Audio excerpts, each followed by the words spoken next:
Olá pessoal, tudo bem? 16 de janeiro de 2024.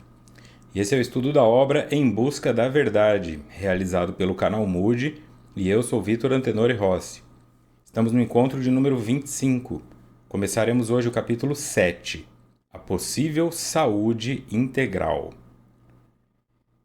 As incomparáveis realizações médicas, nos seus múltiplos aspectos, conseguiram tornar a existência terrena mais aprazível e digna de ser vivida, conseguindo debelar epidemias destruidoras que, periodicamente, ameaçavam de extinção a humanidade, possibilitando o uso da anestesia e dos analgésicos em relação à dor, as cirurgias salvadoras, o combate aos vírus e bactérias destrutivos por intermédio de antibióticos poderosos. Do ponto de vista psicológico e psiquiátrico, diversos transtornos neuróticos, psicóticos e de comportamento puderam ser minimizados e alguns curados, dignificando a criatura humana que jazia encarcerada nas prisões sem grade da loucura e dos distúrbios de conduta. Joana começa o capítulo refletindo sobre a importância das conquistas. E nós falaremos da importância dos antepassados, né, da espécie humana. Não só do teu avô, tua avó, bisavó, mas das pessoas que vieram antes. Em vários momentos eu trago essa reflexão também sobre o que nós estamos usufruindo. Esses elementos que você tem hoje, eles custaram vidas, custaram noites de sono, custaram investimentos de outros indivíduos. Hoje é muito fácil você ir a uma farmácia e comprar um analgésico, mas nós falamos de épocas em que os indivíduos, se eles precisavam fazer uma cirurgia, o analgésico era uma madeira ou um pano para morder. Enquanto 6 pessoas seguravam ele porque a perna dele ia ser cortada e jogavam no máximo um pouco de álcool ali em cima para anestesiar alguma coisa, né? Ou a pessoa virava meia garrafa de uísque ou de qualquer outra bebida para ver se apagava e sentia menos dor. Então, como era isso? Né? Como essas pessoas tinham em termos de qualidade de vida a parte odontológica, por exemplo? Olha o quanto é importante e o quanto estraga o seu dia uma dor no dente. O quanto é temeroso o tratamento no dente, né? Um choque que dá, que toca numa raiz, já dá uma sensação ruim. Isso tudo não tinha. Então, quando eu vejo essas pessoas que, olha, eu queria ter nascido na Idade Média, eu queria ter nascido em 1920, é um absurdo. Porque ela pensa na parte que funciona. Ah, 1920, naquela época parecida com os filmes de máfia, né, onde as pessoas andavam bem vestidas, e o chapéuzinho, e terno, e as mulheres e tudo. Mas e a higiene disso? E como a pessoa tinha que se vestir dessa maneira em países quentes? As pessoas ficavam tentando copiar a Europa. Olha quando esses europeus vinham para o Brasil com aquelas roupas e não tomava banho direito, fungo, bactéria, né? Então, isso precisa ser levado em conta. E o quanto as pessoas, em termos de transtornos mentais, elas ficavam simplesmente soltas nas ruas, né? Assim, os loucos estavam pelo mundo. Pois vem essa questão do manicômio, vem essa questão do aprisionamento, da tortura das pessoas com desequilíbrios psicológicos e psiquiátricos, mas algumas coisas nós não ouvimos mais falar tanto quanto antigamente. Porque como não havia o tratamento, a percepção, não se sabia que isso era um transtorno. Piromania, por exemplo, né? A pessoa que tem compulsiva por mexer com fogo, colocar fogo nas coisas. Muita coisa foi incendiada por causa de piromaníacos. Hoje, se a criança coloca fogo em alguma coisa em casa, a mãe já identifica, a psicóloga já identifica, já propõe um tratamento. Isso parece simples, mas esse indivíduo que colocaria fogo numa igreja cheio de gente dentro lá atrás. Essa análise, essa reflexão, né? Então fica esse convite também para que você consiga refletir deste sofá que você está sentado, deste controle remoto que você aperta, desse celular que você usa, os indivíduos que estão por detrás dessas construções. A vida moderna, no entanto, por outro lado, criou mecanismos escapistas para a fuga da realidade exigente, propondo incontáveis divertimentos, desde os mais singelos até aos esportes radicais, sem nenhuma consideração pelo equilíbrio orgânico, que vai submetido a esforços descabidos, nos campeonatos de exibição narcisista dos seus aficionados. A questão da competitividade, pelo prazer de competir. A nossa natureza é animal e a natureza animal ela é competitiva com um fim específico de procriação. A luta pelo território diz respeito à procriação, porque eu quero que os filhotes tenham o que comer e tudo. Então existe um momento do ano em que os machos brigam pela fêmea. Desde o bode, o cabrito o montanhês, o leão, eles brigam pelo território, pelas fêmeas e tudo mais. E depois que aquilo está estabelecido, cada um vai para o seu canto e eles ficam um tempo em paz até que surge de novo aquele momento da procriação. O ser humano não, o ser humano faz disso um evento. De janeiro a janeiro você tem algum evento esportivo. Quando acaba de basquete, começa o de futebol. Quando acaba de futebol, começa o de natação. Nós estamos o tempo todo. E nós temos um evento a cada 4 anos, que são as Olimpíadas, ou Copas do Mundo de vôlei, futebol, rugby, tudo a cada 4 anos normalmente, aonde nós vamos ali para eleger aquele que é o melhor naquilo. E ele tem que dar sorte de não estar lesionado, ele tem que dar sorte de que as coisas funcionem dessa ou daquela maneira. Porque senão só daqui 4 anos possivelmente terá outra chance. E por que nós estamos ali? Observando um nadador diminuir 1/10 de segundo. Um corredor de Fórmula 1 diminuir 1/1000 de segundo de um recorde. Qual é a real necessidade disso? A Joana coloca que essas fugas, né, porque ela chama de escape, tem o objetivo de nos anestesiar de alguma maneira. E é o tempo inteiro. As pessoas elas ficam tão concentradas naquilo que de alguma maneira é como se você não fizesse parte, você estivesse alienado pelos outros. E a pessoa simplesmente chega como se aquilo fosse comum. Dependendo do esporte primário de um país, né? No Brasil é o futebol, e você chega num lugar e a pessoa... E o Botafogo, hein? E eu sou obrigado a saber sobre o Botafogo, eu não tô nem aí pro Botafogo, eu não tô nem aí pra futebol, mas de alguma maneira parece que eu preciso saber sobre aquele assunto.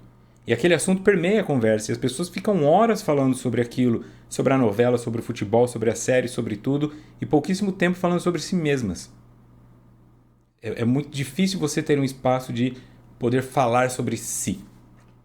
Um dos motivos que levou a psicologia a crescer muito, psicologia é uma ciência nova, né?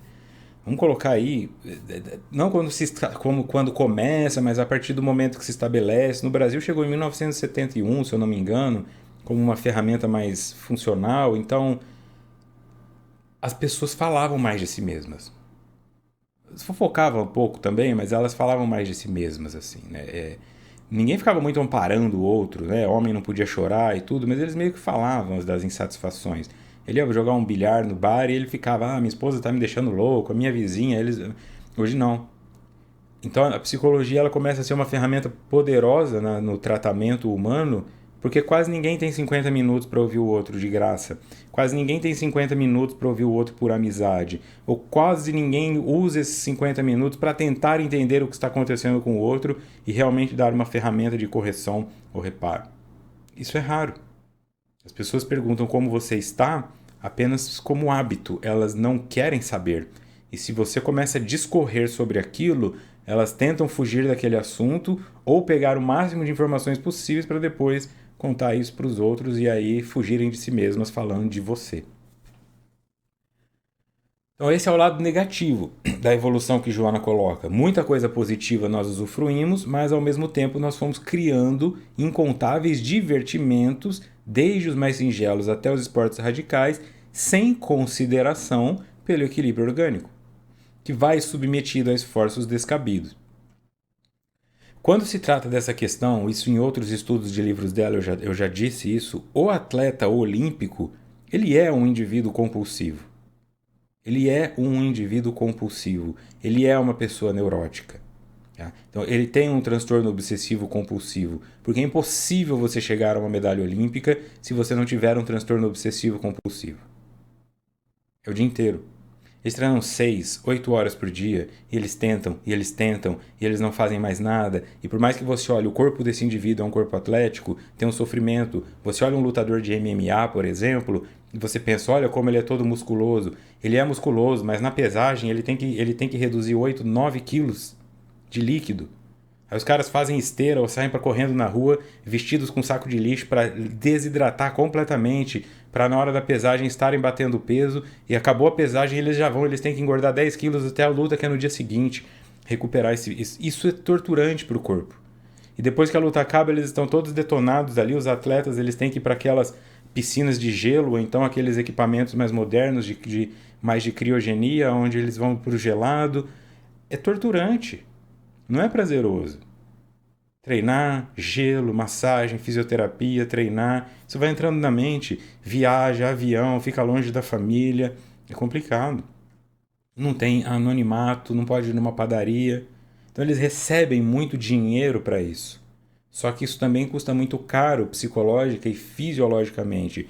Olha a quantidade de atletas que quando se aposentam viram obesos. Olha o quanto que esse indivíduo sofria para manter aquela forma.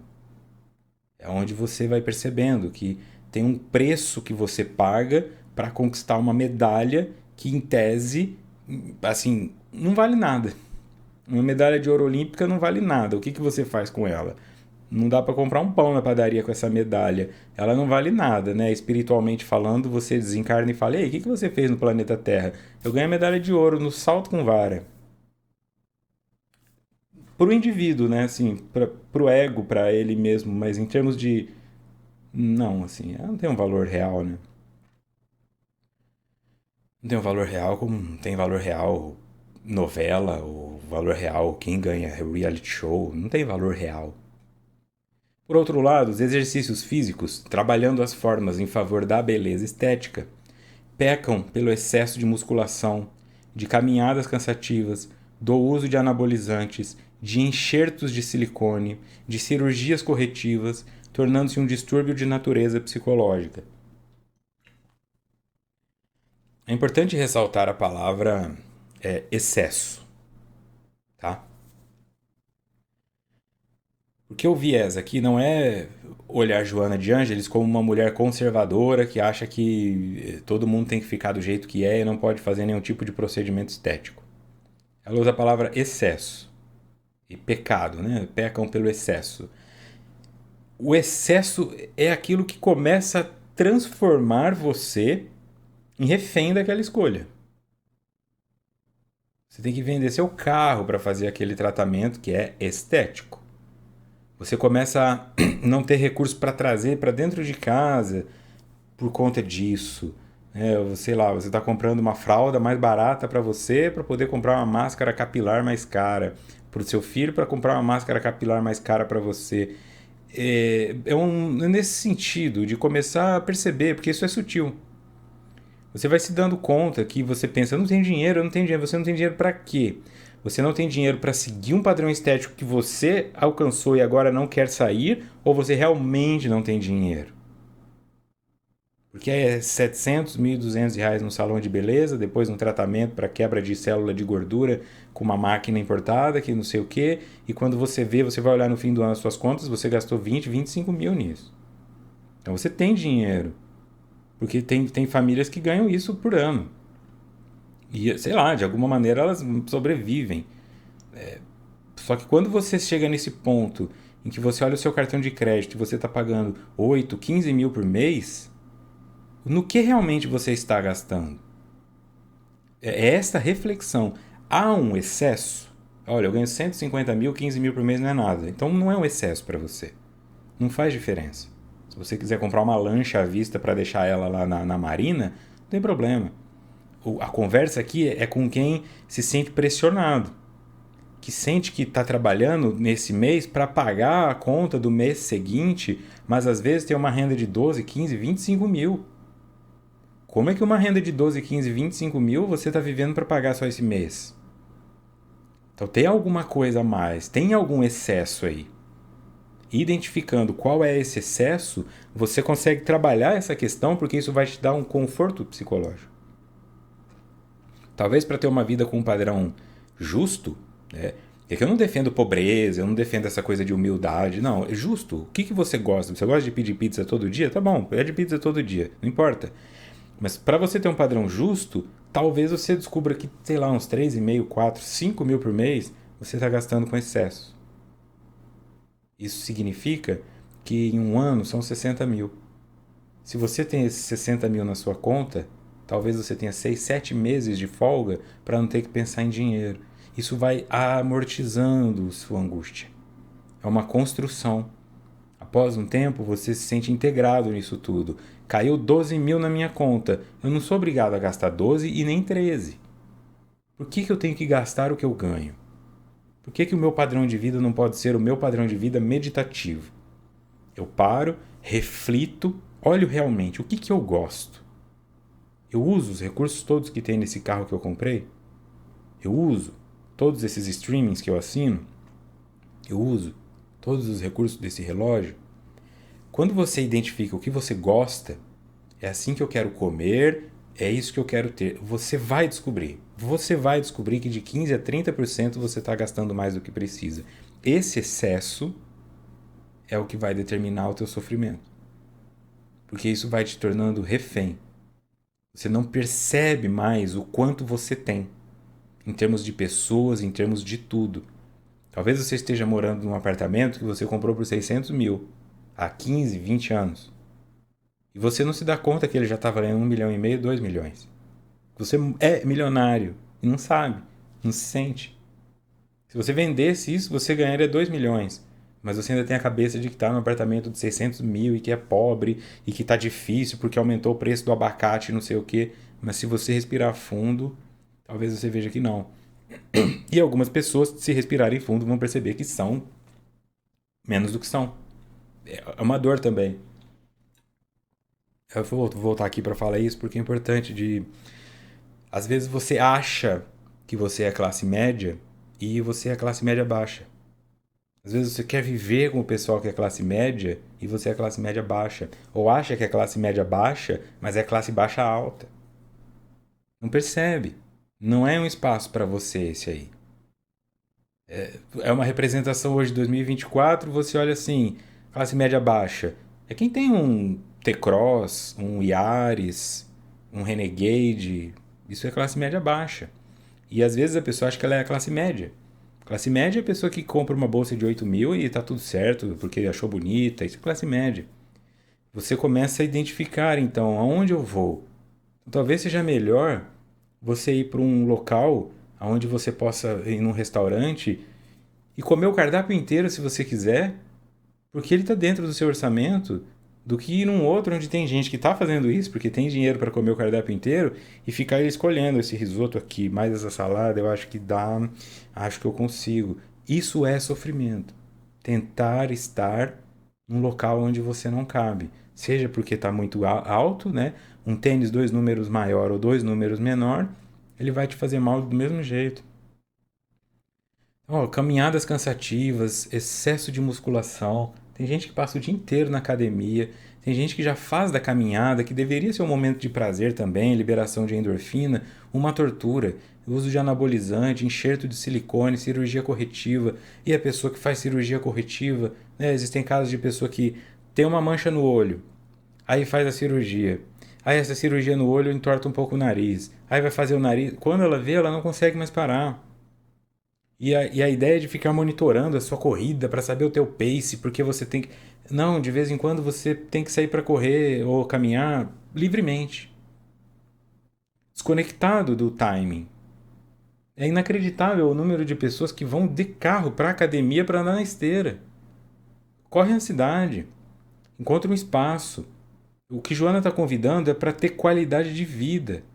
Porque não vai fazer diferença. O teu coração, ele não vai ter mais ou menos colesterol se você diminuir 1 segundo por quilômetro. É a constância que importa. Então a pessoa ela faz esse excesso, ela vai para uma academia, paga um personal, começa a participar de um grupo de corrida, de zumba, qualquer coisa. E ela faz muito em 4 meses. Aí ela exaure daquilo. Pega ranço.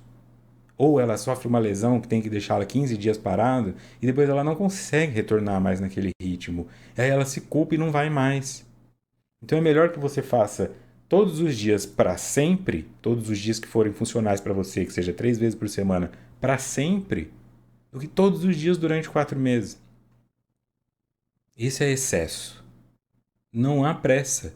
O teu objetivo é sobreviver. O objetivo da atividade física é melhorar as funções do corpo e dar qualidade para o corpo poder se regenerar com mais facilidade. Tudo além disso é um excesso focado em ego, aparência, vaidade. Essa é a mensagem trazida aqui por Joana. Tá? O excesso de compromissos, muitos deles insignificantes, como o de estar presente em todos os eventos, de ser conhecido em toda parte, de buscar integrar-se em todos os movimentos, diminui o tempo que se deveria dedicar à reflexão e ao estudo, à meditação e à interiorização, correndo-se de um para outro lado, na busca de coisa nenhuma, na condição de fruto azedo que são os vazios interiores. Compromissos insignificantes. Qual que é o limite para você saber o que é significante? O que tem significado. Qual o seu objetivo de frequentar esse centro espírita, essa igreja? Qual o seu objetivo de fazer parte desse grupo de corrida ou de caminhada? Qual o seu objetivo? De participar desses samaritanos que levam roupas para as pessoas necessitadas. Qual o significado? Tem gente que faz por vaidade. Tem gente que faz para postar foto. Tem gente que faz para se sentir menos culpada. Mas não é por... Que bom que a pessoa está ganhando uma camiseta ou um prato de comida porque você tem culpa. Mas não deveria ser porque você tem amor? Não medo? É meio que você está pagando uma indenização pelo pecado que você cometeu e tentando excluir a própria dívida? Não faz sentido. É um significado negativo. Então, se as coisas que você está fazendo não são por amor, pare de fazê-las. E utilize esse tempo para meditar. Meditar. Talvez você saia da sua casa para ir passar um dia inteiro dentro de um centro espírita, mas você não sai do centro espírita para ficar um dia inteiro dentro de você. E não vem me falar que lá fica, porque não fica. Quando nós estamos em sociedade, nós temos uma oportunidade de aprender. Mas nunca vai ser tão profundo quanto quando nós estamos meditativos. E é meditar nas vozes que tem na sua cabeça. Não nas músicas que estão no teu fone. Meditar é parar para olhar a sua vida. Se vai ser em posição de lótus, de cabeça para baixo, não importa. Plantando bananeira, não importa. Tomando banho, na tua jacuzzi, se você tiver uma, ou na tua piscina de plástico, se você tem uma, não importa. É um momento em que você não está olhando para celular, não está ouvindo música, não está conversando com outras pessoas, onde você está analisando a sua vida, a sua conduta e entendendo os teus sentimentos e sensações físicas. Você vai perceber que às vezes você vai coçar o seu cotovelo e já tem uma casquinha. E isso vai te mostrar que já tem uma dermatite aparecendo. Por quê? Você começa a se dar conta. E essa espinha? E essa pinta? E essa mancha? E essa dobra? E essa ruga? Isso te ajuda a entender quais são os sintomas que o seu corpo está dizendo e a sua mente, porque os pensamentos também virão, que você às vezes está pensando no seu processo meditativo e quando você se dá conta você já está matando alguém. Ou você está desesperado porque não tem alguém. Ou você está com medo que o seu filho morra. O que é isso que está em você? Por que essas coisas estão em você? Aí com essa informação, você vai buscar ajuda. Se é do corpo de alimentação, nutricionista, se é mental, psicologia, se é química, psiquiatria ou médica. Entende? Para de ficar procurando clínico geral para tudo. Remédio para tudo. E busque especialistas. Mas para isso, você precisa entender aonde está a dor. E você não vai conseguir entender o que está doendo enquanto estiver se anestesiando. Com drogas, com diversão, com a dor do outro, com ocupações e com compromissos insignificantes, como diz Joana aqui. Quando, e aí ela usa este verbo, deveria dedicar tempo à reflexão, como quando você olha no espelho que você vê um reflexo. Então, refletir também é sobre isso, é sobre você olhar para você e ao estudo de si e de coisas que te ajudem a melhorar. Meditação e interiorização, ao invés de ficar correndo de um lado para o outro na busca de coisa nenhuma. Nessa volúpia do prazer não se dispõe de paz, nem de oportunidade para selecionar os alimentos saudáveis, cozê-los ou não corretamente, fugindo-se para os enlatados, os pré-cozidos, os fast foods com excesso de gordura, bebidas com exagero de gás, álcool e tabaco nos encontros sociais, quando não predomina a eleição das drogas aditivas e destruidoras, nos diversos setores em que todos se movimentam. Vá para uma praça de alimentação de um shopping e observe. Sempre tem aquela loja, né, de frutas, salada de fruta, tem aquela outra de coisas mais orgânicas, tem aquelas outras mais fit. Observa onde estão as filas. Observa. Observa nas mesas ao redor o que as pessoas estão comendo. Observa. Como isso é compulsivo, ou seja, inconsciente. É Burger King, é McDonald's, é girafas. Estes são os que vão ter filas e filas. Pode abrir um desse em qualquer lugar que você não vai quebrar. É garantido. Porque o ser humano gosta de comer o que não presta. Porque isso dá uma sensação. Não se dá conta. Fala, eu vou comprar o combo, porque aí vem o lanche, o refrigerante e a batata por R$ 42. R$ 42. Uma família de 4 pessoas, R$ 170. Um hambúrguer, e isso é provado, né? Um hambúrguer que se você deixar no lixo, mosca não come. Uma batata frita que se cair no chão, formiga não pega. E um refrigerante que não é refrigerante, é um pozinho com água e gás. É isso que as pessoas estão pagando para comer. Elas estão ficando na fila para comer isso. Tá? Um animal não fica na fila para comer isso, porque não tem. Você vai num restaurante de comida caseira, tem que pôr vela, não sei o que, e a pessoa... Você vai levantar a salada, tem mosca lá. Não tem mosca no McDonald's. Não tem mosca no Habib's. Se um animal, que com todo respeito, come até excremento, não quer comer aquilo, por que as pessoas estão fazendo fila para comer? É compulsivo. Porque isso foi premiado. Esses dias eu ouvi uma mãe falando para o filho, num shopping, indo em direção à praça de alimentação. A criança devia ter uns 7, 8 anos. Aí ela falou assim: você só vai ganhar o milkshake se você comer todos os nuggets.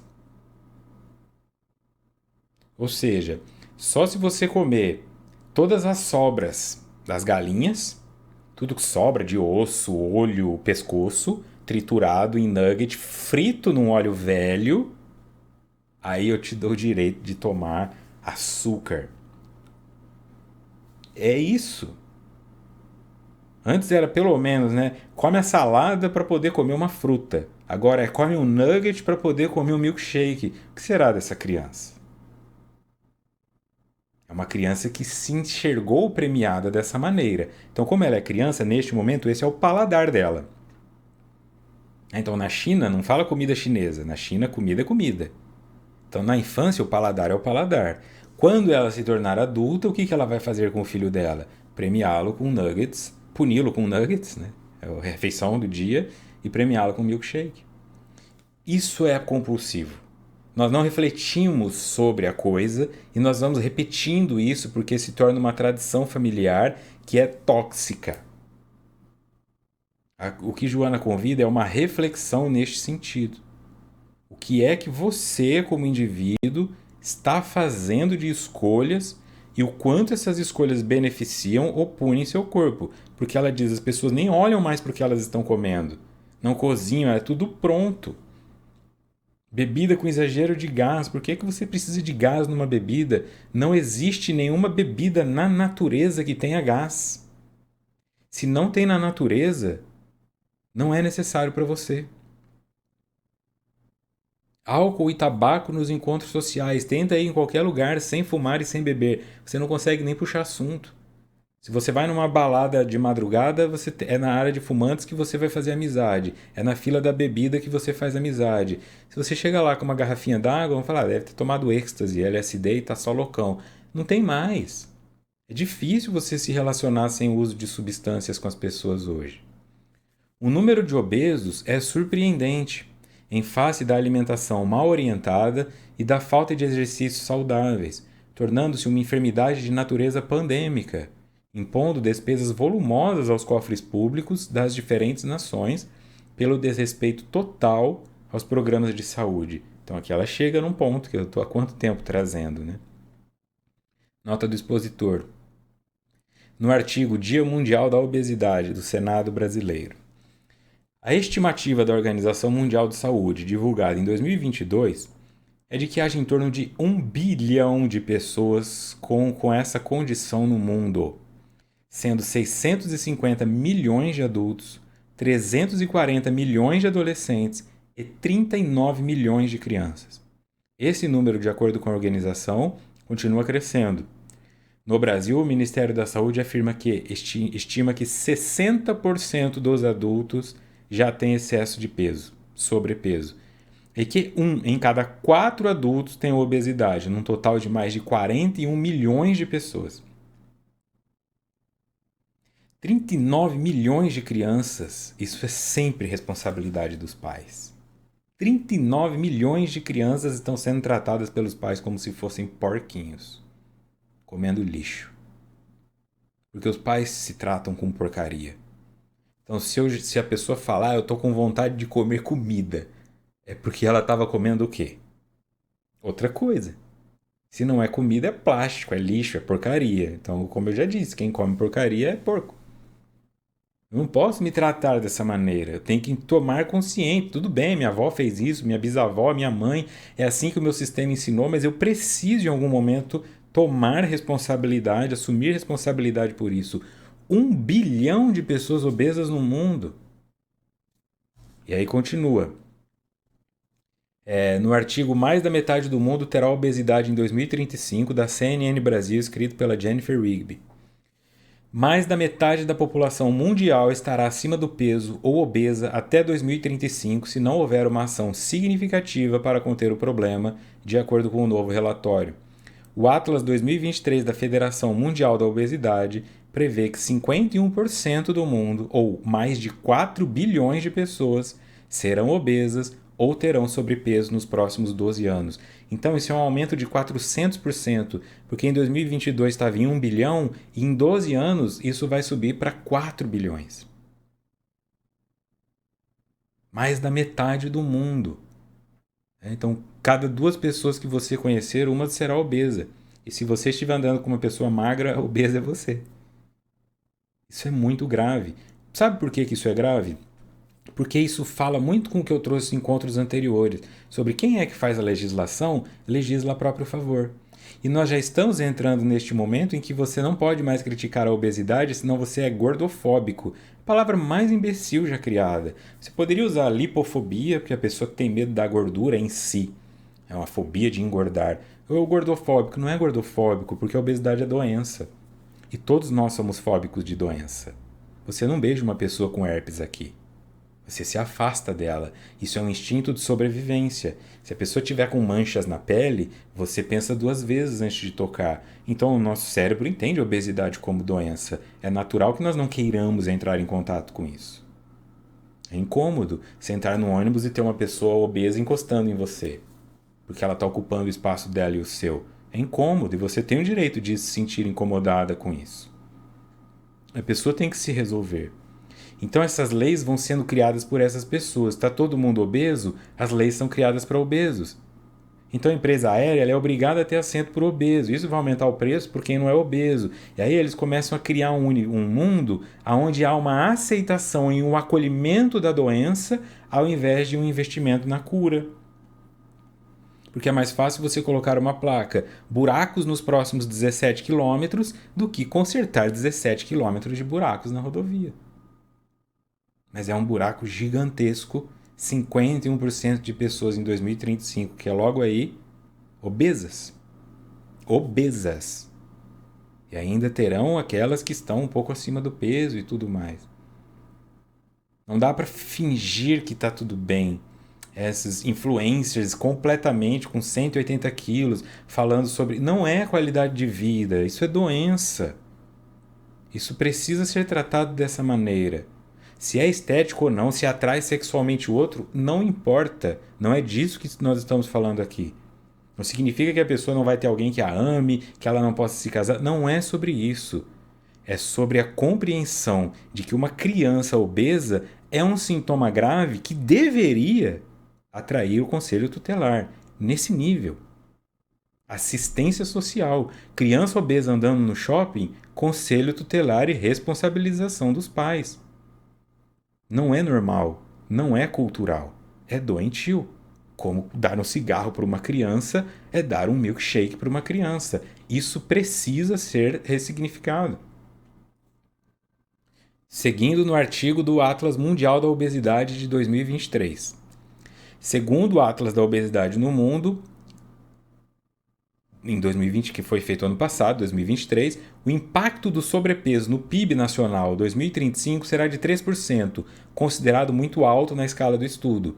Além disso, o impacto em milhões com relação à assistência médica para pessoas com sobrepeso era de 64 milhões de reais em 2020 e pode chegar a 100 milhões de reais em 2035. Claro, ainda se incluindo que inflação, isso vai para mais de 100 milhões. Por que eu trouxe essa informação? Porque aqui no final Joana coloca, olha, impondo despesas volumosas aos cofres públicos das diferentes nações pelo desrespeito total aos programas de saúde. Então, num país como o Brasil, que tem SUS, você que tem condições de comer melhor está tirando dinheiro do pobre. Porque isso é dinheiro público. O pobre no Brasil, a eugenia no Brasil, né, que é essa limpeza, ela está acontecendo pela boca. O pobre no Brasil está sendo assassinado. Porque se você for a um mercado, sempre tem aquela seção das coisas fit. Zero açúcar, veganas, né, integrais. Dá para comprar isso sendo pobre? Não dá. Para o pobre é servido sódio, gordura saturada e açúcar branco. O pobre não tem acesso a açúcar mascavo. O pobre não tem acesso a doce com estévia, a doce zero. O pobre não tem acesso. O pobre está sendo morto pela boca. Basta perceber o quanto as pessoas de periferia são gordas. Porque elas não têm condições de comer algo melhor. Então estas pessoas já são vítimas de um sistema falido. A reflexão de Joana vai para você, que é classe média baixa, classe média, e pode fazer escolhas melhores, está escolhendo fazer isso, está sendo irresponsável para com o sistema, porque isso gera um gasto. Porque é um sintoma. Fica lá no pronto-socorro para você ver o tanto de gente que chega lá. Ah, porque teve uma arritmia. Ah, porque teve uma taquicardia. Obesos. Qualquer examezinho que se faz ali, aqui e ali, é um médico que sai da sala dele, uma enfermeira, uma preparação, uma gaze que usa, um álcool que usa, vai 100, 200, 500, R$ 1.000 ali. Ah, não, não era nada, foi só porque eu levantei rápido do sofá. Isto é grave. Então há uma responsabilidade social também de cuidar da saúde e da alimentação para que esse dinheiro não seja usado em seu favor, porque você escolheu ficar obeso, tendo opções de comer melhor, por acomodação, preguiça ou por hábito. É doloroso, né? Dá raiva ouvir isso e dá um senso, eu faço o que eu quiser da minha vida. Você faz o que você quiser da sua vida, contanto que ela prejudique só você. Eu posso também gastar R$ 1.000 de água aqui se eu quiser, deixando a torneira ligada, mas aí eu vou acabar com a água do mundo só porque eu tenho dinheiro? Então é uma responsabilidade. Pode ficar em negação, pode se enraivecer com essa informação, mas esse taxímetro está contando aí nas suas costas. Em algum momento isso te será cobrado de alguma maneira, seja pelo teu corpo. Eu não estou falando que Deus vai vir te punir. É aquele infarto que tira a tua vida quando você tinha 40. É aquele AVC que te deixa só com metade do corpo funcionando aos 51, sendo que você poderia ter ido mais longe. Ok? Voltando em Joana.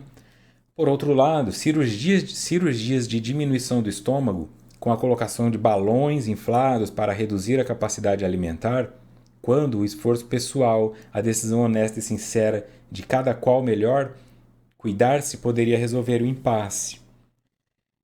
De novo, ela fala sobre pessoas que, se tivessem força de vontade, encontrassem uma maneira, e elas poderiam fazer isso se investissem em tratamentos, elas não escolhem, então elas querem um caminho mais fácil. Uma cirurgia dessa para um sistema público custa caro. Tudo custa. Fala de graça, nada é de graça, não existe almoço grátis. Tudo que você faz alguém pagou por. É dinheiro de imposto que está aí. Todas essas ferramentas que você utiliza do sistema. Então, você viu. Neste momento, talvez você esteja 5 quilos acima do peso, ou 15. Não ache que isso não pode aumentar. Comece agora. Ninguém acorda com 140 quilos, ninguém acorda com 160 quilos. É 1 quilo de vez em quando, um aqui, outro ali, outro ali, outro ali.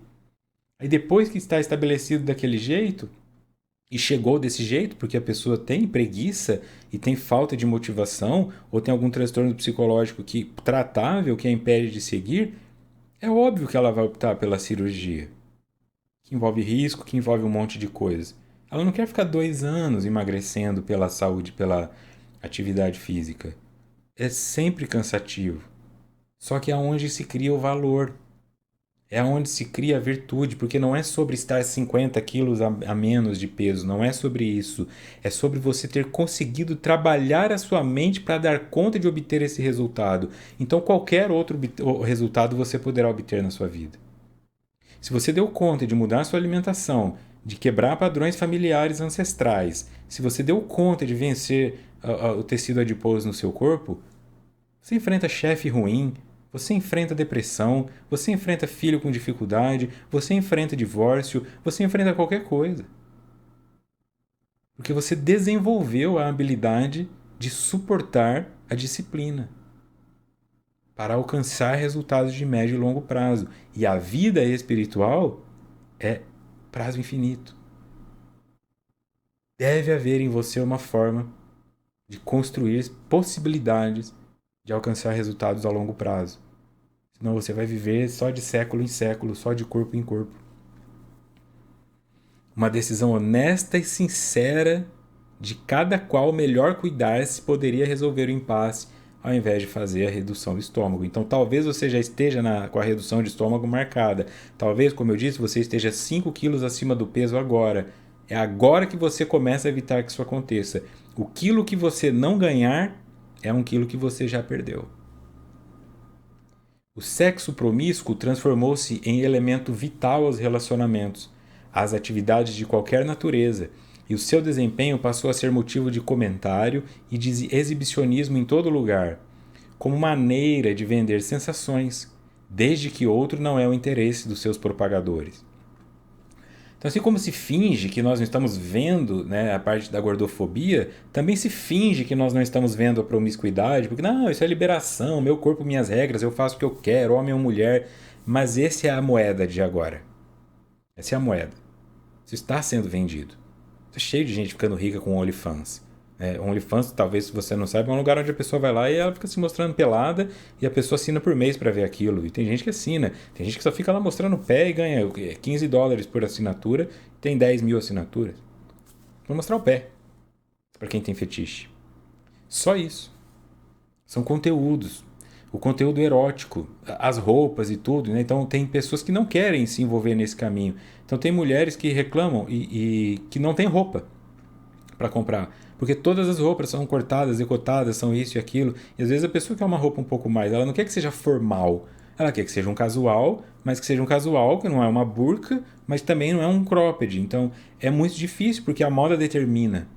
Você vai a uma loja, é difícil encontrar. Você é meio obrigado a vestir aquilo.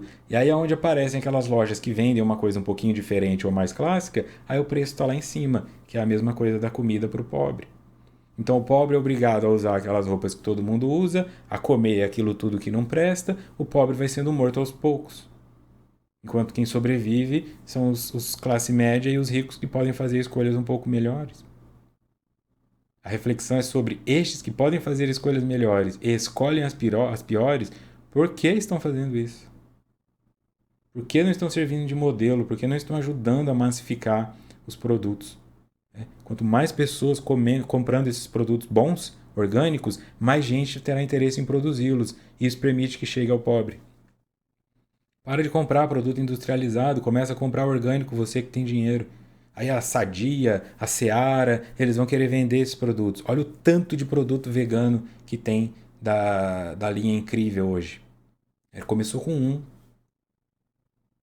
Hoje você tem uma linha toda de produtos veganos feito por uma empresa como a Seara, a Sadia tem o Veg e tal.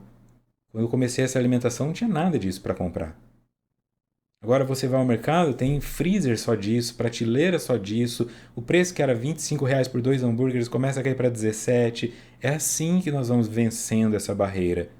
Popularizando as melhores escolhas. Mas para isso, aqueles que têm dinheiro precisam movimentar essa indústria. Senão os pobres vão ficar reféns de comer lavagem para o resto da vida, até que morram de 30, 40 anos de idade, todos envelhecidos, com a pele ruim, e não têm acesso. Nós precisamos dar acesso às boas escolhas. Aí, se o pobre quiser comer a porcaria, ele está no direito de livre-arbítrio dele. Mas neste momento, eles são obrigados a comerem isso. E a parte da sexualidade, então, nem se fala, né? Porque o que você faz? Se tudo isso é exibicionismo, tudo isso é que vai determinar o seu espaço e o seu valor, eles estão vendendo sensações. São registros cerebrais criados, né, com a questão de neurotransmissores, onde às vezes você está assistindo um vídeo e aparece algo que te atrai sexualmente no meio das propagandas, porque o algoritmo das redes sociais já sabe o que você gosta. Você pesquisa uma vez. Fala, mulheres morenas. Vai começar a aparecer vendedora de carro morena, corretora de imobiliária morena, só vai ver morena. Isso vai estimular o teu cérebro e aí você vai para comportamentos compulsivos, ou de masturbação, ou de trocar mensagem, ou de sair com garota de programa para gerar uma compensação. Então você não está com um desejo sexual que emergiu naturalmente. Você está com uma compulsão criada por um gatilho que o teu cérebro já registrou e você nem faz ideia. Da igual maneira, multiplicam-se os gurus astutos e psicologicamente enfermos, orientando pessoas igualmente perturbadas e impondo-lhes comportamentos estranhos, fora do normal, como recurso hábil para ser conseguida a meta que se deseja. E aí é o boom, né? Principalmente quando veio a pandemia, veio o boom de tudo que era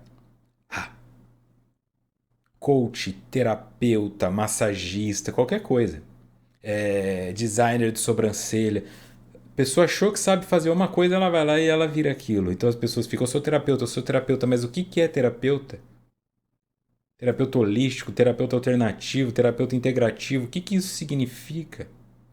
Tem profundidade de estudo, tem experiência prática, é uma coisa que se constrói. Quando se fala das questões de faculdade, a pessoa na psicologia, por exemplo, ela fica 5 anos estudando. Quando ela sai, o primeiro pessoa que ela atende, ela já tem pelo menos 4 anos de bagagem. Sem entrar em contato com o ser humano. De repente, os indivíduos viram terapeutas no curso de fim de semana e acham que vão saber lidar com um comportamento suicida, que vão saber lidar com uma compulsão. É muito difícil, leva tempo.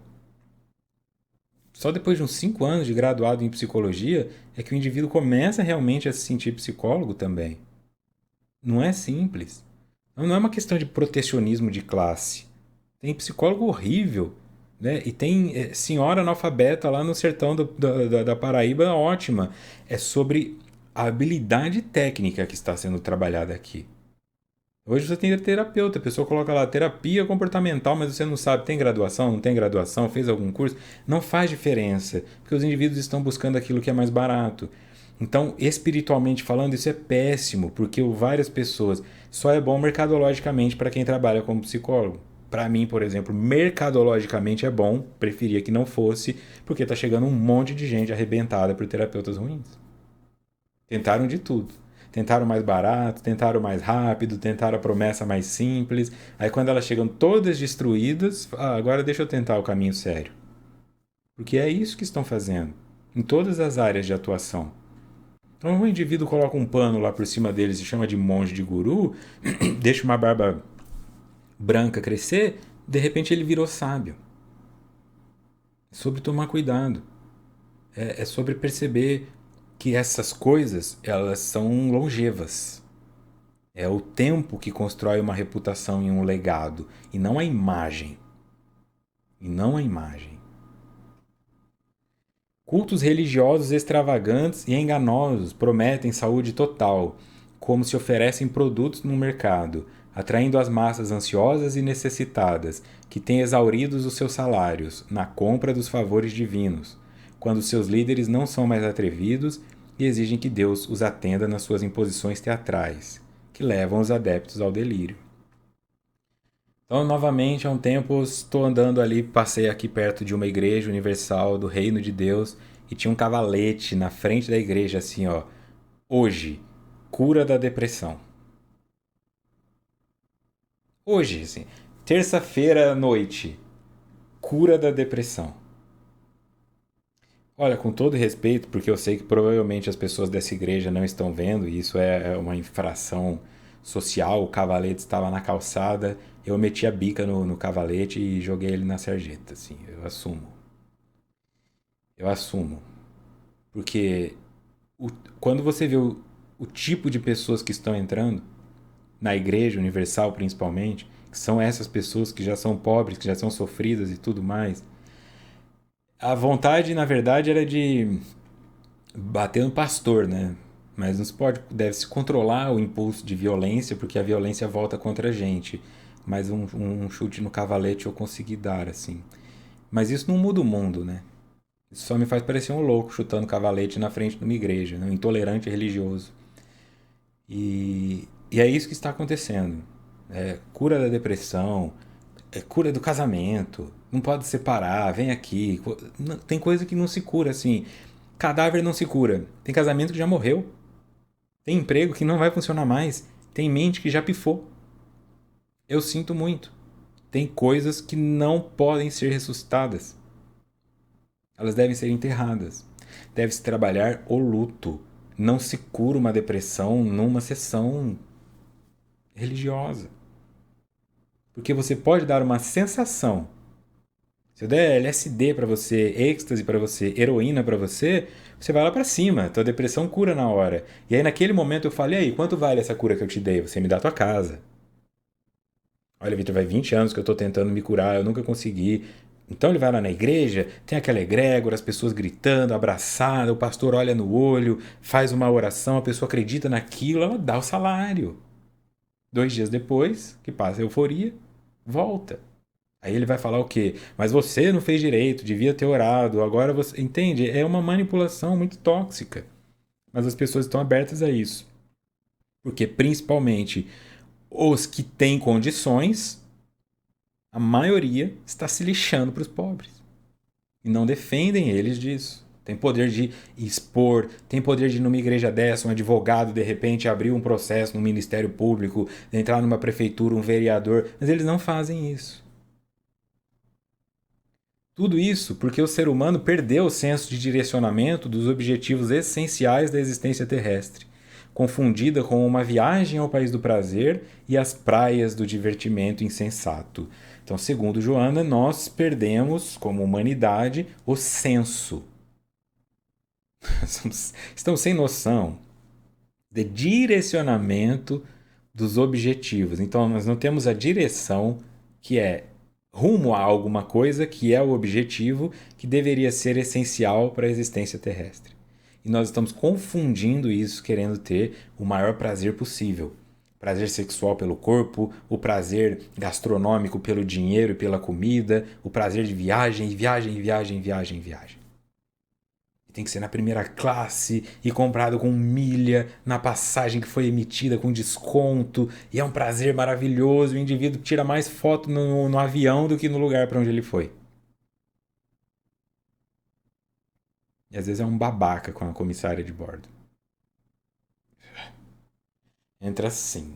Aí você vai entrar no avião lá na classe econômica, passa pela primeira. Tem uns que estão assim. Tipo, não encosta essa mochila em mim, não. Pobre. É isso que virou. É isso que virou. Você consegue se sentir pobre viajando de avião. Eles dão conta de fazer você se sentir pobre porque você vai embarcar na 7ª turma, que talvez nem, olha, talvez não tenha lugar para sua bagagem, ela terá que ser despachada porque você não comprou assento Economy Mais Plus. Você se sente pobre embarcando num avião. Que isso? Que isso? Tem gente que só consegue andar naqueles ônibus caindo aos pedaços que tem até galinha dentro.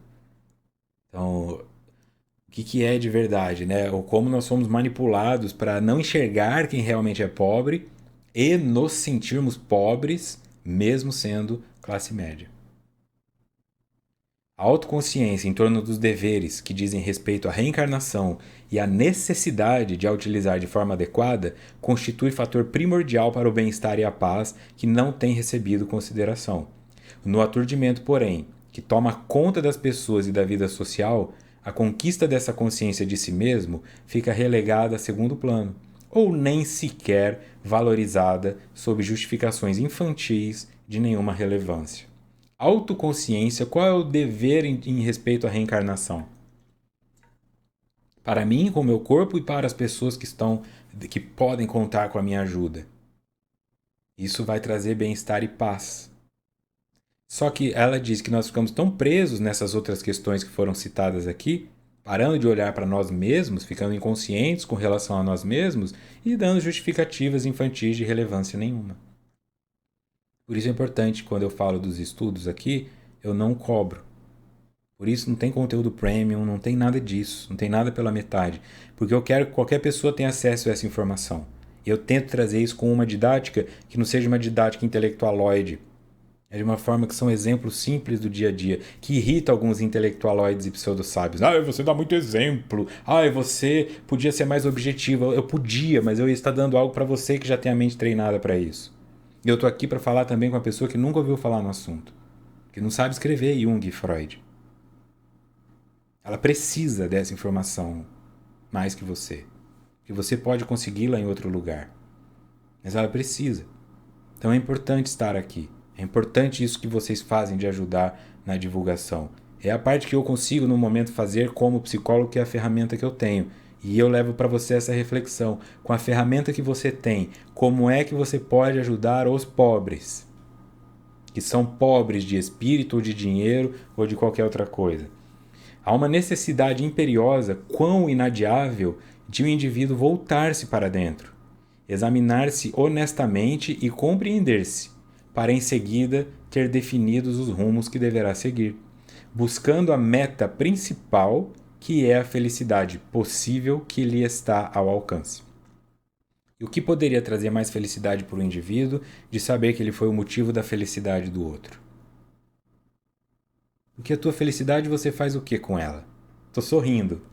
Com quem que eu vou dividir? Olha que coisa chata você fazer uma viagem sozinho, ir para um lugar legal e não ter com quem dividir. Mas olha que coisa legal quando alguém vem feliz contando: olha, graças ao que você fez, o meu casamento resolveu. Olha, graças à aula que você me deu, eu passei no vestibular. Olha, aquela roupa que você me deu me ajudou a conseguir uma entrevista de emprego. Isso é muito melhor. Muito melhor. Ouvir alguém dizendo que o que você fez resolveu alguma coisa para ela. Então é melhor você ser a solução do problema do que ser a pessoa que espera que alguém solucione o teu. Por isso é melhor dar do que receber. Não é no sentido de hipócrita. Ah, é lógico que eu quero receber um carro, eu não quero dar um carro, não é material. Dar é melhor que receber, porque se você não está dando, você está na fila para receber. Então é melhor você estar na fila de quem dá. Compreender isso, como é que você pode ajudar, é um caminho. Então, se naquele pão com X salada que você faz para o morador em situação de rua, se você conseguir colocar uma folha de alface orgânica, já melhora a vida dele. Dá acesso a ele. Mas é um pouquinho mais caro. Às vezes vai ter que bater palma em 2, 3 casas a mais para conseguir o dinheiro, mas é acesso. Tá? A mensagem de hoje é: ajude o pobre a ter acesso ao que é bom. Ajude a popularizar o que é bom e saudável, porque eles estão sendo mortos pela boca. Próximo encontro, no dia 20 de janeiro, capítulo 7.1, a parábola dos talentos. É profundo, né? Espero que tenham gostado. São profundas reflexões na esfera individual e na esfera coletiva. Bom, até a próxima.